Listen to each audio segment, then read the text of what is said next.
What's a political hill you're willing to die on? unexplored said. Everyone's first priority should be radically stronger anti-corruption laws, because otherwise nobody will give a fuck about your second priority. One said. Science shouldn't be political. Dramux said. That's a pretty gross mischaracterization of the scientific method. One critical aspect of the scientific method is that results should be replicable despite any inherent bias of the researcher. If I determine that the acceleration due to gravity is 9.8 meters per second too, you should be able to determine the same result, even if one of us is working for an organization whose motto is gravity is just a theory. Similarly, if I collect data that shows that average global temperature compared to the 20th century average is rising, you should be able to collect data, analyze it, and show the same thing. If your conclusion is different, that will show in the data, as well as the methodology used to analyze it. That's why we have things like reviews that summarize the collective current state of understanding. What do many studies say? What different conclusions exist? And why did those researchers arrive at different conclusions? Edit. The many responses pointing out that individual studies can be, and often are, biased are missing the point entirely. Those results are often not replicable, refuted by the very thing I made this comment about. An individual biased study does not mean that science has been corrupted. It means that an individual biased study has results that can be challenged by further study. Andromeda 321 said.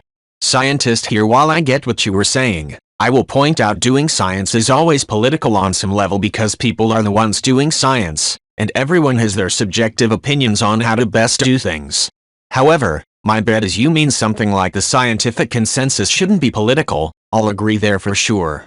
I know too many people who claim they like science, but in actuality just like trivia facts because they'll just ignore whatever they don't agree with personally, as if the universe gives a damn what you believe. Zeroth Monkey said. The two-party system is the natural result of politicians and voters making optimal strategic decisions in a system with first-past-the-post voting. Proportional representation for parliamentary bodies, like the Senate and the House of Representation, and ranked choice voting is known to fix the problem, both in theory and in practice. You get other problems, like having to form a coalition government in order to reach a majority or giving a voice to fairly extreme parties such as UKIP, but countries with these voting systems do have more than two viable parties. On the whole, I think these problems are fairly minor compared to the profound theoretical problems with first-past-the-post voting. There is a movement in the US to adopt ranked choice voting, usually on a state or local level. Adopting it on a nation level would require a constitutional amendment, so I don't see that happening anytime soon. Togger Sucks said. I was super excited to rank my ballot for the first time in New York City this year.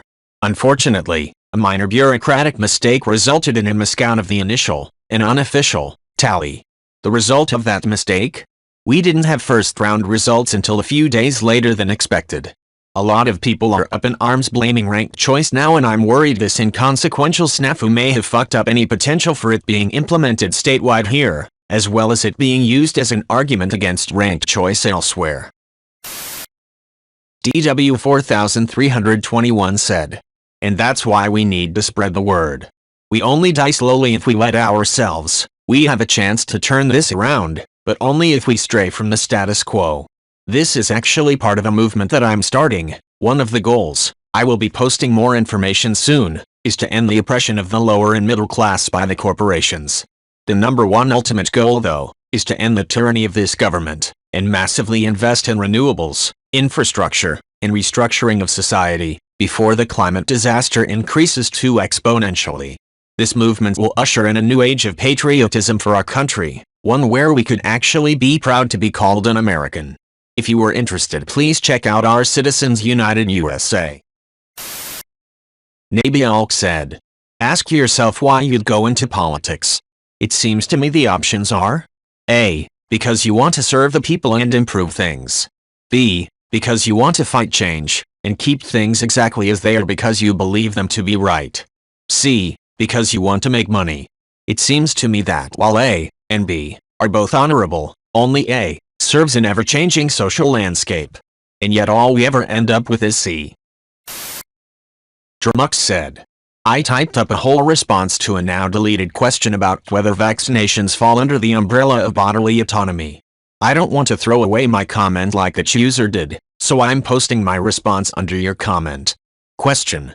Not trying to be a troll, but does bodily autonomy include the right to abstain from vaccines? I'm vaccinated for your information. My answer. I suppose one could argue that that is a right. However, I would argue that if a person wants to participate in certain aspects of society, then vaccination is a condition of that participation. For example, you don't have to drive a car. But if you do, you'll need to satisfy certain conditions, register the vehicle, pay for insurance, wear a seatbelt, don't drive if drinking, that one could be called a bodily autonomy issue, and abide by all the other laws of the road. But you do have the right not to drive. Imnotsteven7 said, Democrats, Republicans, and liberals are mostly all ignorant and narrow-minded. Dividing people by their political parties is pretty stupid, to be honest. We all have different views and opinions, even if most of them sway in one direction. Dumbing down people's thoughts to red or blue is just hilarious to me. Everyone is so mad at each other, and shit like this just creates a me versus you mentality. Sir Slim Rarum said, people who denounce all politicians as equally evil and corrupt are either uneducated on the issues or looking for an excuse to lazily remain uneducated. It's one thing to be a cautious skeptic or to see the inherent corruption of a system, but it's another thing entirely to eschew nuance in order to be a lazy spectator. No one political party or politician is going to be perfect, ever. You may see any and all standing parties as unfavorable. You may be thoroughly disenchanted with the system. But as long as you refuse to participate in that system or, worse yet, refuse to admit any relative strengths weaknesses among current options, you are contributing to the perpetuation of the very systems you dislike. Progress rarely if ever comes quickly and dramatically. Progress is a boulder we slowly push up a mountain, through perseverance even in the face of setbacks and momentary weakness. Progress also does not move in a straight line. It's happening, or can happen, even if you don't recognize it on a daily basis. That doesn't mean you walk away from the boulder that your friends, family, and neighbors are still trying to push. Decrying every public figure as equally terrible and invariably irredeemable isn't an opinion that comes from a discerning eye or a deep pool of information. It's a way of burying your head in the sand, where your complaints will only be heard and validated by others with their heads buried. Jacob Sixer said, the right to keep and bear arms. I believe every citizen should have the right to own a firearm and be able to defend themselves, their families, their country, or their beliefs. If the military can have it, the citizens should be allowed to have it. I myself am a gay man living in a very right-leaning part of my state, not saying all right-leaning people are inherently violently homophobic, but you get what I mean, and I feel a lot safer knowing that I have the ability to defend myself should I ever have to. Alarajadooter said, the pro-life position is ridiculous. It ranges between religious zealotry, misogyny, and ignorance, depending on the exact argument being used. No anti-abortion law is going to have a meaningful effect on the amount of abortions that happen, just the amount of safe abortions, and who has access to them. The real story of Jane Roe Norma McCorvey should be enough to convince anyone much of the pro-life argument is bullshit. Crondog said, that's the most aggravating part of any free speech discussion. An employer can tell employees what they can say at work or while acting on behalf of the company. This isn't limiting free speech. I can say the company is dumb and not support them. That isn't anti-free speech. You can't control what I say and who I support. That would be limiting free speech. You can say how dumb I am. Example, protesting football players. The company can tell them they can't protest at work. If this weren't the case, would you accept Walmart employees telling every patron to lock her up or make America great again? Free speech isn't dependent on your enjoyment of the speech. People getting mad at the NFL and disagreeing with them is just more exercising of free speech. People getting mad at these people is just more free speech. Banker Babe 420 said, abortion. I had a medically necessary abortion in 2006. The thought that I should have had to run that decision by a panel of disgusting old misogynist men, the kind of men Republicans elect, because they statistically do not elect many women or minorities, it's an undeniable fact, is unacceptable and immoral. I do not associate with woman-killing forced birth nut jobs, who advocate for me to be denied medical care right to my face, then stammer and backtrack when I confront them. And I do confront them. To their nasty, hateful, misogynist faces every time. It's a matter of life or death for me and many other women, and it's nothing for you. If you have never faced a risk for real in your life, STFU forever. Trialt4 said, tying school funding to property tax is one of the dumbest ideas ever. Politicians will not raise taxes, so the appraisal district must raise property values to fund local schools. The raised values then outpace inflation and income growth. This causes the inevitable growth to bubble burst, causing massive instability in one of the few stable economic incentives we place to encourage settling down into stable social units. It's not the idea that we did a stint with low standard high default loans. It's that we're actively raising the housing cost independent of inflation and salary growth. This compounds an issue that puts higher rates of people either at home or renting. Renting will go higher, due to higher costs through property taxes and inability of renters to afford home ownership at entry levels. We need more homeowners, not less. This whole system is fucking it up. Eric 316 WTTN said that anyone who is medically able to get the vaccine and chooses not to is part of the reason things are spiking again. This could have been under control months ago. It's one thing if someone is medically advised by their doctor specifically not to get a vaccine for whatever reason. That's different. But if you're able to and choose not to, you're a selfish dick and part of the problem. Also, fuck you. Akron said that globalization was extremely bad for the American people. Since the China WTO deal was signed, the US's suicide rate has increased dramatically, wages have stagnated, spree shootings have increased, and small towns have been obliterated.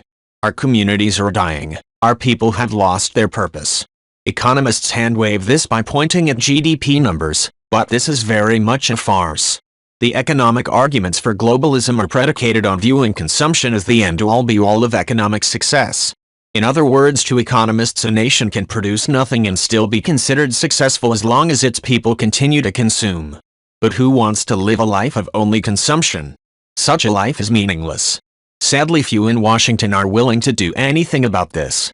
The neocons worship the free market. The neoliberals consider the ravages of globalism to be a feature, not a bug. And the progressives?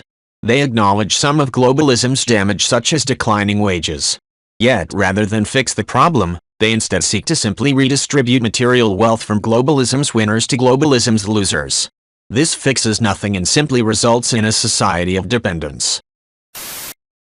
G0019121 said, all drugs should be legal. I don't care which party you vote for, this would benefit everyone. The addicts are going to get them either way, and with legalization we could monitor the drugs and regulate them to make sure no bad batches go out, and along with legalization we could tax it to no end and make tons of profit for the governor that they could then put back into the community in the form of schooling and public health care, all while never raising taxes for any American. Not to mention we'd also be putting most drug smugglers out business overnight. Plus it would free prison space, as we'd no longer fill our jails with non-violent criminals who just wanted to get high. Keju said, American politics here. Everyone deserves a home, even if it must be government funded. No one should be able to hold any elected office for more than 10 cumulative years. Not sequential. Cumulative. There needs to be a maximum age to hold office, just as there is a minimum. No one over 60 should be running the country. Minimum wage was started as the bare minimum to support a family, and needs to be so again. Anyone who says otherwise is a dumbass. Military and police spending needs to be drastically curbed, and any wasteful spending quickly punished. Abolishment of police unions. They serve no purpose other than stopping punishment for the bad ones, and the bad ones corrupt the good ones quickly. Edit to add a couple more. Lobbying needs to be outright banned. Completely. Being able to legally buy politicians does nothing but further corruption. Corporations are not people. They should not have equal or superior rights in a court of law. Animicate1 said, yes, the answer has to be yes, otherwise you start leaving gray areas in the argument that a fetus is a human and therefore granted all the protections of a fully born person. If a fetus is a person, then it doesn't matter what the reason is for how it came to be, it would be murder to remove it. Even arguing for the safety of the mother still argues in a way that one life is inherently more valuable than another. I'm not saying that I agree with any of the above. All I'm saying is that one can't remove a fetus for any reason ever, least it be considered murder, or one should be allowed the option to not carry a fetus to term.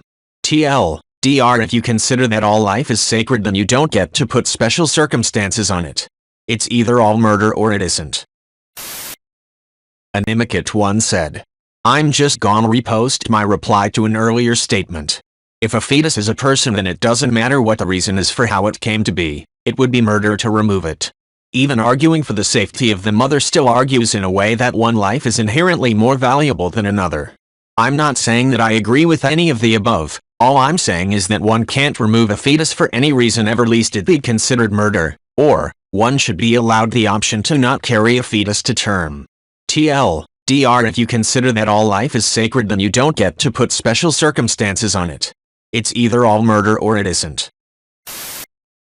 Gallium Yttrium 1 said, if only the Native Americans had done that to the colonists, maybe 95% of their population wouldn't have been wiped out. Of course, you would also never have been born to make this comment in the first place. It is only because of illegal immigration that you are here and able to make comments that are anti-illegal immigration. Nabialk said, true, but the one industry that programs robots can't replace the many that employ billions right now, and only suits a certain mindset. Most people will be left out. There'll come a time when, for example, all crop agriculture is automated. Fields are squared off, and all harvesting, plowing and reaping are done by machines. That is happening already in test environments. Agriculture is the biggest employer worldwide right now.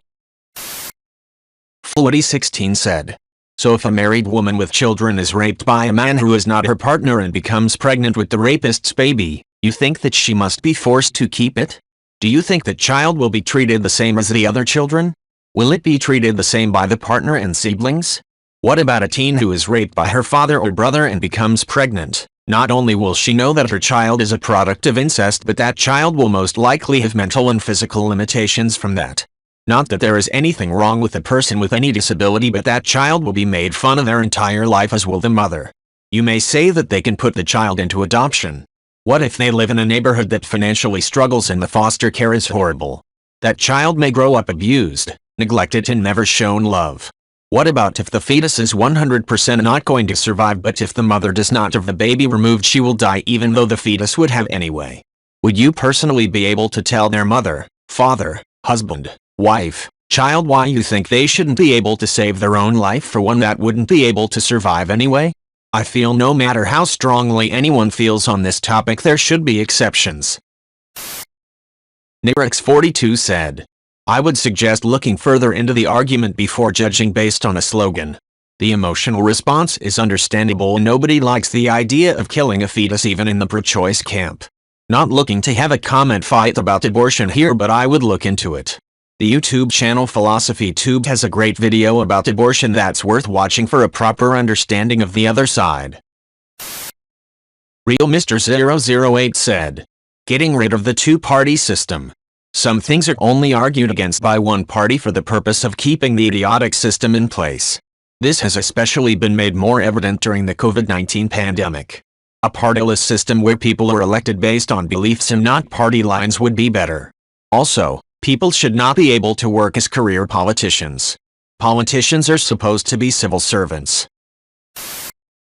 Smala017 said, I don't think there's any political hill I'm willing to die on.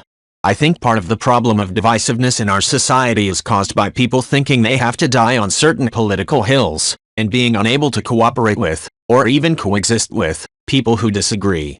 I'm going to steal a quote from CGP Grey that I think is relevant here. I want to talk about the importance of being able to change your mind in general. The trick is to keep your identity separate from your opinions. They are objects in a box you carry with you, and should be easily replaceable if it turns out they are no good.